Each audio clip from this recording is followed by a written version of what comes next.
Good morning all of you.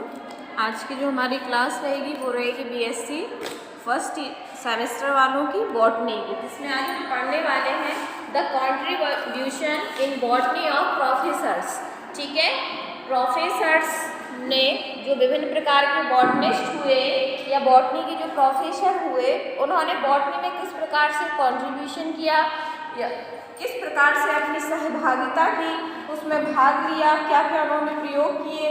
ठीक है, इनके बारे में आज हम पढ़ेंगे। जो हमारे कुछ इम्पोर्टेंट बॉटनिस्ट हैं या प्रोफेसर हैं, उन्होंने अपने बॉटनी में जो है वो क्या क्या योगदान दिए, क्या किया उन्होंने इस क्षेत्र में, उनके बारे में थोड़ा सा पढ़ेंगे। जैसे कि हम आज 3 प्रोफेसर्स के बारे में पढ़ने जा रहे हैं। फर्स्ट आपके प्रोफेसर हैं बीरबल साहनी, सेकेंड है प्रोफेसर जगदीश चंद्र बोस और थर्ड है आपका प्रोफेसर एसआर कश्यप। ठीक है, बहुत ही महत्वपूर्ण, बहुत ही इम्पोर्टेंट जो है वे ये आपके प्रोफेसर्स हैं। तो सबसे पहले जो प्रोफेसर बीरबल साहनी हैं, उन्होंने क्या किया, बीरबल साहनी ने पुरा वनस्पति विज्ञान के क्षेत्र में, मतलब जो पुराना हमारा बॉटनी था या पुराने समय में बॉटनी के क्षेत्र में अहम योगदान दिया है, जिसके कारण इन्हें भारतीय पुरा वनस्पति विज्ञान का जनक, मतलब फादर ऑफ इंडियन प्लियोबॉटनी माना जाता है। इन्हें क्या कहा जाता है, पुरा वनस्पति विज्ञान का जनक। ठीक है, जनक का मतलब होता है फादर, जिसने इसको निर्माण किया। ठीक है, इन्होंने भारत में पौधों की उत्पत्ति तथा इसके जीवाश्मों पर महत्वपूर्ण शोध कार्य किया, जो जीव विज्ञान की विभिन्न शाखाओं पर आधारित थे। प्रोफेसर साहनी को पुरातत्व विभाग में अत्यंत रुचि थी। जितनी भी पुरानी चीज़ें होती थी या पुरातत्व विभाग रहता था, उसमें उनको क्या था, बहुत ही रुचि थी। इन्होंने इस क्षेत्र में शोध कार्य करके अनेक शोध पत्र प्रकाशित किए। इन्होंने इसमें शोध किए, बहुत सारी चीज़ों का वर्णन किया, अध्ययन किया और बहुत सारे शोध पत्र जो है उन्होंने प्रकाशित करवाए। इन्होंने हड़प्पा, मोहनजोदड़ो, दक्कन ट्रैप तथा हिमालय पर्वतों पर गहन अध्ययन कर इस क्षेत्र में महत्वपूर्ण योगदान दिए। ठीक है, इन्होंने अपनी आरंभिक शिक्षा लाहौर में प्राप्त की। जो इनकी प्राथमिक शिक्षा थी या प्रारंभिक शिक्षा थी, वो इन्होंने कहाँ से प्राप्त की, लाहौर में।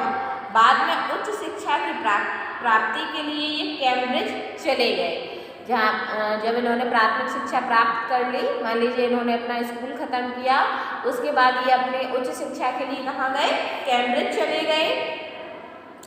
इन्होंने लंदन विश्वविद्यालय से डॉक्टर ऑफ साइंस DSc की उपाधि 1919 में प्राप्त की। ठीक है, इनके कार्य को देखते हुए 1936 में इन्हें लंदन के रॉयल सोसाइटी का सदस्य चुना गया।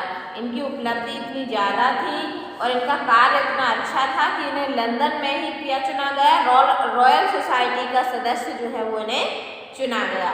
भारत में इन्होंने लखनऊ में एक संस्थान की नींव रखी, जिसका उद्घाटन भारत के प्रधानमंत्री पंडित जवाहरलाल नेहरू ने 1949 में किया था। इन्होंने लखनऊ में आकर क्या रखा, एक जो है वो संस्थान की नींव रखी और जिसका इनॉग्रेशन किसने किया, हमारे पूर्व प्रधानमंत्री जो थे, प्रथम प्रधानमंत्री जो थे, उन्होंने पंडित जवाहरलाल नेहरू ने 1949 में किया। यह संस्थान वर्तमान समय में बीरबल साहनी पुरा वनस्पति विज्ञान संस्थान के नाम से जाना जाता है और उन्हीं के नाम पर इस संस्थान का नाम क्या रख दिया गया, बीरबल साहनी पुरा वनस्पति विज्ञान संस्थान। ठीक है, इन्होंने अनेक पुस्तकों का लेखन कार्य भी किया। विभिन्न जर्नलों में इनके शोध पत्र प्रकाशित हुए। विभिन्न प्रकार की इन्होंने पुस्तकें लिखी भी तथा उनमें उन्होंने शोध भी किया। इन्होंने भूविज्ञान तथा प्राकृतिक विज्ञान का भी गहन अध्ययन किया। भूमि से रिलेटेड और नेचर से रिलेटेड भी साइंस का इन्होंने अध्ययन किया। भारतीय विज्ञान कांग्रेस ने इनके सम्मान बीरबल साहनी पदक की स्थापना की। यह पदक भारत के सर्वश्रेष्ठ वनस्पति वैज्ञानिक को दिया जाता है और इन्हीं के नाम पर उन्होंने क्या कहा कि जो आपका इन्हीं के नाम पर एक पुरस्कार का नाम रखा गया, बीरबल साहनी पुरस्कार, किसको दिया जाता है, क्योंकि ये बॉटनिस्ट थे, इसलिए इन्हीं के क्षेत्र में, मतलब जो बॉटनी में बहुत अच्छा काम करते हैं, वनस्पति विज्ञान में बहुत अच्छा काम करते हैं, उनको ये जो है पुरस्कार जो है उससे सम्मानित किया जाता है। दूसरे जो आपके प्रोफेसर थे प्रोफेसर जगदीश चंद्र बोस। प्रोफेसर जगदीश चंद्र बोस भी अपने बॉटनी में उन्होंने बहुत ही महत्वपूर्ण कार्य किए और अपने कार्यों के लिए ही ये जाने जाते हैं। तो प्रोफेसर जो जगदीश चंद्र बोस थे इनका जन्म 13 नवंबर 1858 को बांग्लादेश में हुआ था। ठीक है, इनका जन्म कहाँ पे हुआ? 1858 में बांग्लादेश में हुआ। यह भौतिकी के प्रोफेसर थे परंतु इन्होंने पौधों पर अनेक प्रयोग किए। वैसे तो ये मोस्टली किसके प्रोफेसर थे, क्या पढ़ाते थे, किसके लिए कार्य करते थे? भौतिकी के लिए, मतलब फिजिक्स के प्रोफेसर थे। लेकिन उन्होंने बॉटनी में भी क्या किया? अनेक जो है वो प्रयोग किए। इन्होंने अपने प्रयोगों के आधार पर अनेक योगदान दिए। जैसे इन्होंने अपने प्रयोगों के आधार पर पाया कि जंतुओं के समान पादपों में भी उपापचय क्रियाएं होती हैं। सबसे पहले इन्होंने बताया कि जो जंतु होते हैं, जीव जंतु होते हैं, उन्हीं के समान पेड़ पौधे में भी उपापचय क्रियाएं होती हैं। वो सांस लेते हैं, वो खाना बनाते हैं, वो खाना संचय करते हैं, वो खाना खाते हैं। ठीक है, तो इन्हीं ने बताया।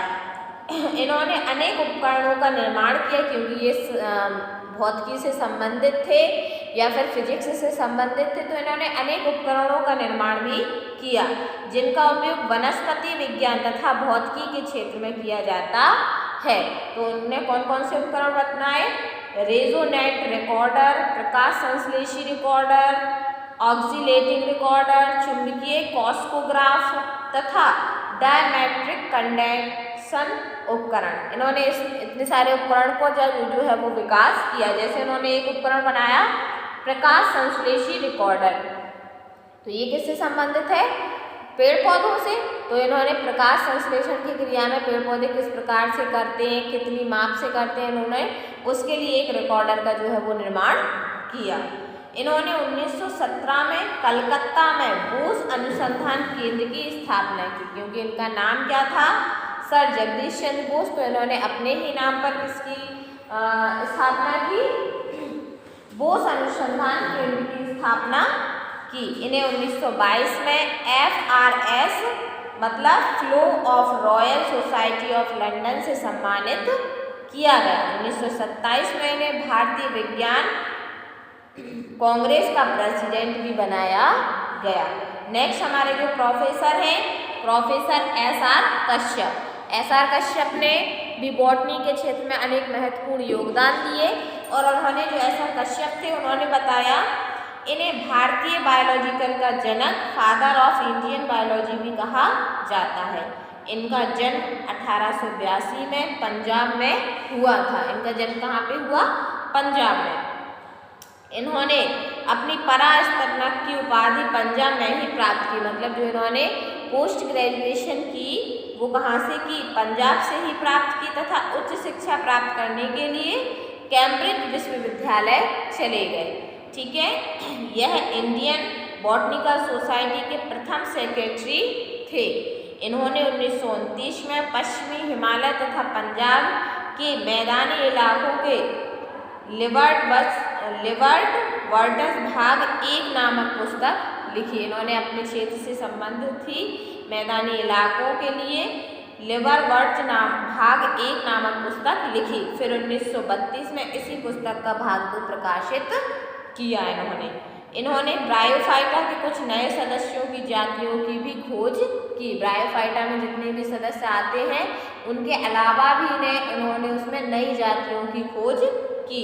इन्होंने ब्रायोफाइटा के साथ साथ टेरिडोफाइटा पर भी शोध कार्य किया। 1932 में इन्हें भारतीय विज्ञान कांग्रेस का अध्यक्ष बनाया गया।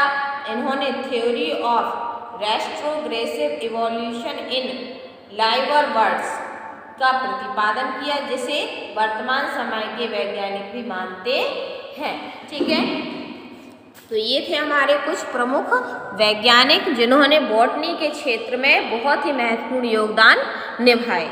ठीक है, तो हमने आज 3 वैज्ञानिकों के बारे में, 3 प्रोफेसर्स के बारे में पढ़ा कि बॉटनी में उन्होंने किस प्रकार से कंट्रीब्यूट किया। The contribution in botany of professor Birbal Sahni, professor Jagdish Chandra Bose, professor SR Kashyap. ठीक है, अब हमारी जो नेक्स्ट क्लास रहेगी उसमें हम पढ़ेंगे भारत में स्थित कुछ संस्थान के नाम। ठीक है, जहाँ पे संस्थान है और वहाँ पे किस शहर में है वो। ठीक है, बॉटनी से रिलेटेड कौन कौन से संस्थान हैं वो किस शहर में पाए जाते हैं।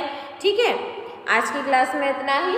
नेक्स्ट क्लास में हम इससे संबंधित बॉटनी से संबंधित जहाँ पे भी संस्थान है वो किस शहर में है उनके बारे में जो है अध्ययन करेंगे। Thank you.